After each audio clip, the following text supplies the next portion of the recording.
तुलसी कौन थी? राक्षस कुल में जन्म के बाद भी क्यों है भगवान विष्णु को सबसे प्रिय? कार्तिक मास के शुक्ल पक्ष की एकादशी पर भगवान विष्णु के शालिग्राम रूप और माता तुलसी का विवाह किया जाता है। कई लोग द्वादशी तिथि पर भी तुलसी विवाह करते हैं। तुलसी भगवान विष्णु को अति प्रिय है। तुलसी के बिना भगवान विष्णु भोग स्वीकार नहीं करते। तुलसी पूर्व जन्म में एक लड़की थी जिसका नाम वृंदा था, जिसका जन्म राक्षस कुल में हुआ था।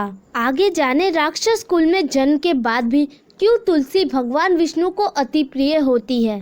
तुलसी पूर्व जन्म में एक लड़की थी जिसका नाम वृंदा था। राक्षस कुल में जन्मी यह बच्ची बचपन से ही भगवान विष्णु की भक्त थी।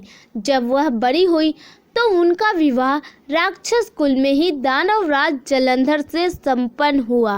राक्षस जलंधर समुद्र से उत्पन्न हुआ था। वृंदा बड़ी ही पतिव्रता स्त्री थी, सदा अपने पति की सेवा किया करती थी। एक बार देवताओं और दानवों में युद्ध हुआ। जब जलंधर युद्ध पर जाने लगे तो वृंदा ने कहा, स्वामी, आप युद्ध पर जा रहे हैं। आप जब तक युद्ध में रहेंगे मैं पूजा में बैठकर आपकी जीत के लिए अनुष्ठान करूंगी। जब तक आप लौट नहीं आते मैं अपना संकल्प नहीं छोड़ूंगी। जलंधर तो युद्ध में चला गया और वृंदा व्रत का संकल्प लेकर पूजा में बैठ गई। उसके व्रत के प्रभाव से देवता भी जलंधर को ना हरा सके। सारे देवता जब हारने लगे तो विष्णु जी के पास पहुँचे और सभी ने भगवान से प्रार्थना की। भगवान बोले, वृंदा मेरी परम भक्त है, मैं उससे छल नहीं कर सकता। इस पर देवता बोले कि भगवान दूसरा कोई उपाय हो तो बताए, लेकिन हमारी मदद जरूर करे। इस पर भगवान विष्णु ने जलंधर का रूप धरा और वृंदा के महल में पहुंच गए।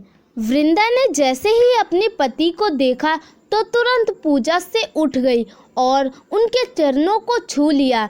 इधर वृंदा का संकल्प टूटा, उधर युद्ध में देवताओं ने जलंधर को मार दिया और उसका सिर काटकर अलग कर दिया। जलंधर का कटा हुआ सिर जब महल में आ गिरा तो वृंदा ने आश्चर्य से भगवान की ओर देखा, जिन्होंने जलंधर का रूप धरा था। इस पर भगवान विष्णु अपने रूप में आ गए पर कुछ ना बोल सके। वृंदा ने कुपित होकर भगवान को श्राप दे दिया कि वे पत्थर के हो जाए। इसके चलते भगवान तुरंत पत्थर के हो गए। सभी देवताओं में हाहाकार मच गया। देवताओं की प्रार्थना के बाद वृंदा ने अपना श्राप वापस ले लिया। इसके बाद वे अपने पति का सिर लेकर सती हो गई। उनकी राख से एक पौधा निकला।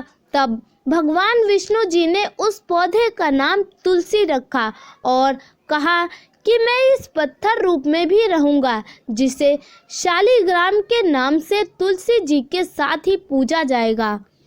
इतना ही नहीं, उन्होंने कहा कि किसी भी शुभ कार्य में बिना तुलसी जी के भोग के पहले कुछ भी स्वीकार नहीं करूंगा। तभी से ही तुलसी जी की पूजा होने लगी। कार्तिक मास में तुलसी जी का विवाह शालिग्राम जी के साथ किया जाता है। साथ ही देव उठावनी एकादशी के दिन इसे तुलसी विवाह के रूप में मनाया जाता है। धन्यवाद दोस्तों, अगर आपको ये कहानी अच्छी लगी हो तो प्लीज़ वीडियो को लाइक, चैनल को सब्सक्राइब और बेल आइकन को ज़रूर दबाइएगा।